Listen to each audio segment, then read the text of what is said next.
Considering you guys haven't won a bowl game since 2014, what's the mentality going into this one? No added pressure. I mean, it's just about us going out there playing and executing. Tremendous challenge, Big Ten team, and I wouldn't say no added pressure at all. You know, we just got to go out there and execute the plays and play solid defense, not give up any explosives. Jalen had talked about, a lot of guys in the front seven especially talked about just the difficulty in watching them on film because they haven't played a lot of 3-4. And even their quarterback talked about the difficulty for them if they haven't played a lot of 3-4. You guys are that way. What are some of the little things that you guys are looking at from just a protection standpoint, because they're used to playing 4-3 and you guys 3-4? What are some of the nuances that are just inherently different with that? Some of the challenges where you're not necessarily seeing it when they're playing 4-3. Right. So when we're in our 3-4 for them, what they could be looking at is now where you got bodies on bodies, you know, and instead of guys in gaps, which you are when you're in the 4 down. You know, and they had some teams that played them in 3-4 scheme. So for them, or I should just say for us, I mean, it could be a challenge for them, but at the same time, I mean, we got to go out there and play. I'm sure they studied a lot of our film, and they probably plan to play against our 3-4. So we just got to go out there and execute. Now, we'll be able to some 4-down stuff also. We'll mix it up at times, but it'll be a challenge for them, and it'll be a challenge for us too. So, you know, we're not taking anything for granted. Did they announce their quarterback decision yesterday? Did that affect your preparation at all? Doesn't matter who plays quarterback, you know. I mean, they have really good players on their offense, big, powerful offensive line, very good receivers, and 3 backs that are very, very capable of, you know, running the ball, and they run downhill pretty hard. So the quarterback decision and who plays for them doesn't really matter. It's about us executing, to be honest. With so much time off before the last game and now, what's just the feeling of your guys? And you know, tackling, it seems to always be something coaches talk about going to a bowl game because of the layoff. What's your vibe of this group right now? Yeah, you know, as you watch the bowl games that haven't played, there have been a lot of turnovers, you know, some missed tackles. So that's something that we took notice of, and we made sure that we emphasized. Did a lot of tackling drills out here with the entire team for those guys on offense playing special teams too. Really emphasizing bending, making sure we're clamping, you know, just being in good body position. Because those are the things that show up when you do have time off from a bowl game, you know. And then just making sure that we're in good shape. So, I mean, we've been emphasizing the right things. There's a lot of talk about next year, obviously, with Justin coming back and potentially all 11 starters on offense coming back. But you guys have, you know, some key seniors on defense. Is that kind of a motivating factor for this game? Some of the guys you're going to be saying goodbye to? No, the motivating factor is playing this game and winning this game, you know.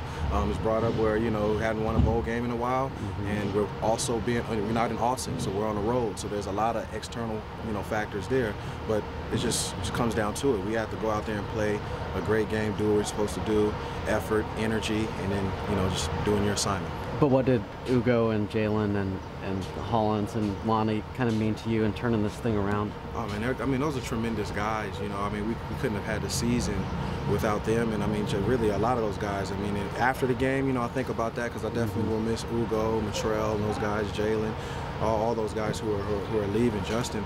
I mean, and, you know, it's going to be tough replacing them, but, you know, they've done a lot for our program, and we're thankful for that, but we got one more to go. Yeah. 2 years with Ugo, but he came in, and I don't think really anyone was expecting NFL potential, and he's kind of developed into that. What have you seen from him over his 2 years and his growth? Great leadership, tremendously hard worker. He pays attention to detail.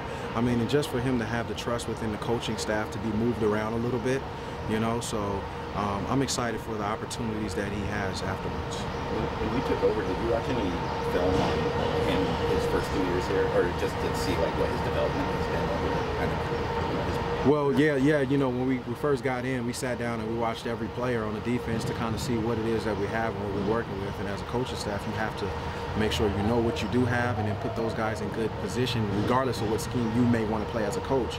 You have to put the players and use your personnel that way of whatever's best for them.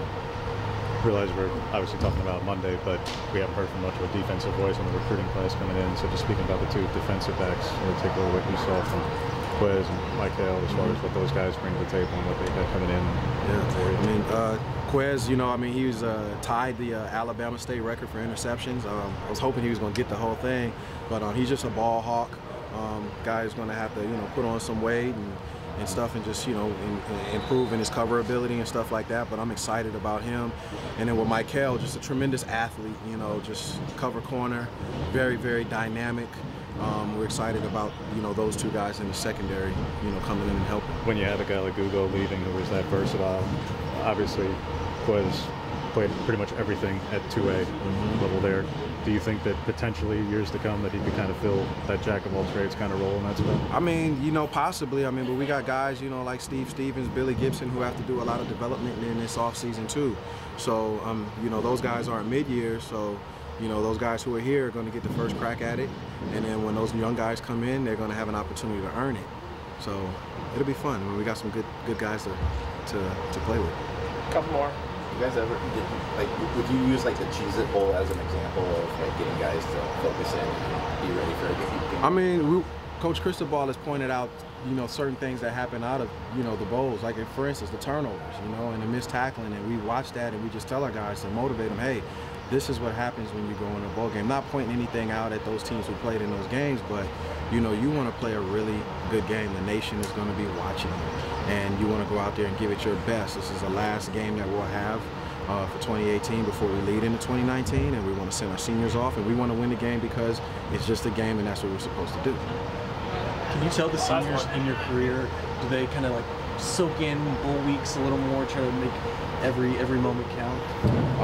You know, with that, I mean, we try to keep them on edge with everything. We don't want no soaking in right now. It's not time to relax. They can relax, you know, about 4:30 on Monday. So, I mean, I'm just proud of all those guys on seniors. You know, they've contributed a tremendous amount to this program, and like we're gonna miss them. Thanks, Coach. Thanks, Pete.